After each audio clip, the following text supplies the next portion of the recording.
Assalamualaikum warahmatullahi wabarakatuh. Alhamdulillahirabbil alamin wa bihi nasta'in wa ala umuri dunya waddin wassalatu wassalamu ala asrofil anbiya'i wal mursalin wa ala alihi wa sahbihi ajma'in. Amma ba'd. Saya Fiatini Anjani akan membawakan penjelasan tentang skala sikap, model skala Likert dan skala Goodman. Sebelum menuju ke penjelasan skala Likert dan skala Goodman, sebelumnya saya akan menjelaskan apa itu evaluasi. Nah, evaluasi berasal dari bahasa Inggris evaluation, yang artinya suatu proses yang sistematis untuk menentukan atau membuat keputusan sampai sejauh mana tujuan program tersebut telah tercapai. Sedangkan menurut Kronberg dan Stofflipim yang menyatakan bahwa proses evaluasi bukan sekedar mengukur sejauh mana tujuan program tersebut tercapai, tetapi digunakan untuk membuat keputusan. Dengan demikian dapat dinyatakan bahwa evaluasi merupakan suatu pengumpulan data yang dilakukan melalui kegiatan mengukur, menilai, dan membuat keputusan. Kemudian secara umum teknik evaluasi yang digunakan dalam pembelajaran digolongkan menjadi dua macam, yaitu teknik tes, evaluasi tes, dan teknik evaluasi non-tes. Nah, di sini saya akan menjelaskan tentang teknik evaluasi non-tes. Menurut Widyoko, teknik evaluasi non-tes biasanya digunakan untuk mengukur hasil belajar yang berkenaan dengan soft skill, terutama yang berhubungan dengan apa yang dapat dibuat dan dikerjakan oleh peserta didik. Hal tersebut diperoleh dari hasil pemahaman yang mereka dapatkan selama proses pembelajaran berlangsung. Nah, kemudian penjelasan tentang skala sikap, model skala Likert dan skala Goodman. Sebenarnya model skala sikap ada 4, yaitu skala Bogardus, skala Thurston, skala Likert, dan skala Goodman. Nah, di sini saya hanya menjelaskan tentang skala Likert dan skala Goodman. Skala yang pertama yaitu skala Likert. Skala Likert merupakan skala yang paling mudah digunakan. Skala Likert menggunakan beberapa pertanyaan untuk mengukur perilaku atau sikap individu dengan merespon 5 titik pilihan pada setiap butir pertanyaan, seperti sangat setuju, setuju, tidak memuluskan atau netral, tidak setuju, dan sangat tidak setuju. Skala Likert sendiri digunakan untuk mengukur sikap, pendapat, dan persepsi seseorang atau sekelompok orang kejadian atau gejala sosial atau fenomena pendidikan. Dengan menggunakan skala Likert, maka variabel yang akan diukur dijabarkan menjadi sebuah dimensi, dan dimensi dijabarkan menjadi subvariabel, kemudian subvariabel dijabarkan menjadi indikator-indikator yang dapat diukur. Kemudian indikator yang sudah terukur dapat dijadikan sebagai titik tolak untuk membuat item instrumen yang berupa pertanyaan atau pernyataan yang perlu dijawab oleh responden. Setiap jawaban dihubungkan dengan bentuk pernyataan yang diungkapkan dengan sebuah kata-kata, dan setiap kata memiliki skor yang seperti skala tinggi atau skala tinggi, sangat penting atau sangat benar atau sangat setuju, mempunyai skor 5. Kemudian tinggi atau penting atau benar memiliki skor 4. Selanjutnya cukup tinggi atau cukup penting atau cukup benar atau bisa juga disebut dengan netral memiliki skor 3. Kemudian rendah atau kurang penting atau salah memiliki skor 2. Yang terakhir yaitu rendah sekali atau tidak penting atau sangat salah memiliki skor 1. Kemudian selanjutnya yaitu langkah-langkah dalam menyusun skala Likert. Yang pertama, menyusun pernyataan objek sikap, kemudian melaksanakan uji coba instrumen. Yang ketiga, menentukan skor untuk masing-masing pernyataan atau jawaban dari pertanyaan yang telah disediakan. Yang kemudian keempat, melakukan analisis item untuk mengetahui kebenaran instrumen.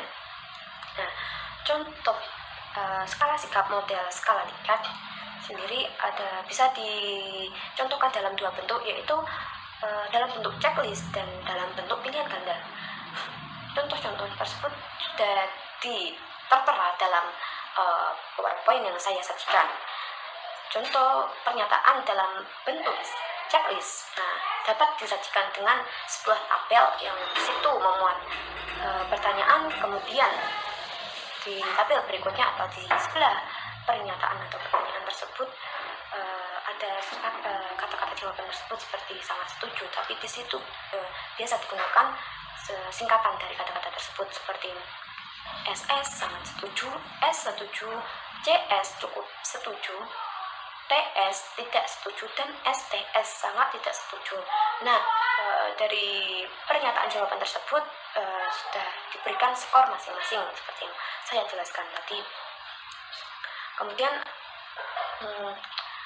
contoh pernyataan bentuk pilihan ganda seperti soal pilihan ganda atau pernyataan pilihan ganda pada umumnya. Di situ terdapat sebuah pernyataan atau soal, kemudian ada jawaban A, B, C, D, E. Itu seperti A sangat setuju, B setuju, C cukup setuju, D tidak setuju, E sangat tidak setuju. Salah satu contohnya seperti ada sebuah pernyataan seorang ibu melarang anaknya yang ingin berangkat mengaji karena menurut ibu tersebut dapat mengurangi waktu belajar sang anak, dan ibu tersebut takut jika peringkat anaknya turun. Kemudian di bawahnya ada jawaban dari pernyataan tersebut. A sangat setuju, B setuju, C cukup setuju, D tidak setuju, dan E sangat tidak setuju. Kemudian dari pertanyaan-pertanyaan atau pernyataan yang telah disajikan tersebut dihitung atau dianalisis. Berapa orang yang memilih jawaban A, berapa orang yang memilih jawaban B.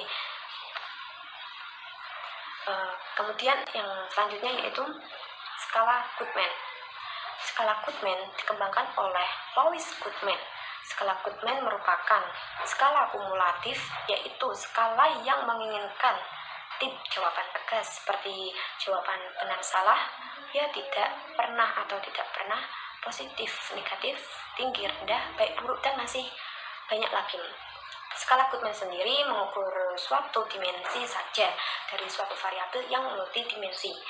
Pada skala ini terdapat beberapa pertanyaan yang diurutkan secara hierarkis untuk melihat sikap seseorang.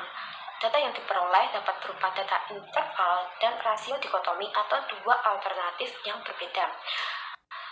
Skala Goodman memiliki beberapa kelemahan, yaitu ada dua kelemahan skala Goodman. Satu, skala Goodman tidak bisa menjadi dasar yang efektif baik untuk mengukur sikap terhadap objek yang kompleks ataupun untuk membuat prediksi tentang perilaku objek tersebut.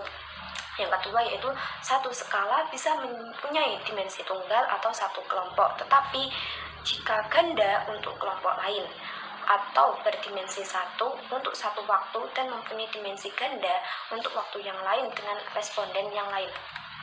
Kemudian langkah-langkah dalam membuat skala model Goodman. Yang satu yaitu susun beberapa pernyataan yang relevan dengan masalah yang ingin diselidiki. Yang kedua, lakukan penelitian permulaan pada sejumlah sampel dari populasi yang akan diselidiki. Yang ketiga, jawaban yang sudah diperoleh tersebut dianalisis, dan jawaban yang kurang pas atau salah dimaksud salah atau kurang pas di sini ada 80% jawaban menjawab salah atau tidak benar. Nah, situ 20% menjawab benar. Nah, di situ kan banyak jawaban yang banyak jawaban salahnya. Nah, jawaban yang seperti itu dibuang. Kemudian yang keempat yaitu susunlah jawaban pada tabel Goodman, dan yang terakhir hitunglah koefisien reprodusibilitas dan koefisien skalabilitas. Contoh skala Goodman seperti yang tercantum dalam PowerPoint. Contoh skala Goodman contohnya yaitu soal pertama. Atau pernyataan pertama, yakin atau tidakkah Anda dengan adanya pergantian presiden akan dapat mengatasi persoalan bangsa? Kan di situ ada dua jawaban, yaitu ya dan tidak. Kemudian contoh yang lain, apakah pendapat saudara jika Pak Hari menjadi kepala sekolah di MA Uswatun Hasanah? Di situ ada dua jawaban, setuju dan tidak setuju. Skala Goodman di atas merupakan model contoh skala Goodman dalam bentuk pilihan ganda, dan skala Goodman juga bisa ditulis atau juga bisa ditulis dalam bentuk checklist seperti yang dilakukan pada skala Likert. Nah, kemudian perbedaan antara skala Likert dan skala Goodman. Skala Likert menggunakan interval mulai dari tidak puas ke kurang puas, dari kurang puas ke cukup puas, dari cukup puas ke puas, dan dari puas ke sangat puas. Sedangkan pada skala Goodman hanya menggunakan dua jawaban dari pernyataan yang telah disajikan, yaitu baik dan buruk, setuju dan tidak setuju, positif dan negatif, dan lain-lain. Sekian dari saya, sekiranya hanya itu yang dapat saya jelaskan. Semoga bermanfaat. Wassalamualaikum warahmatullahi wabarakatuh. Sempurna.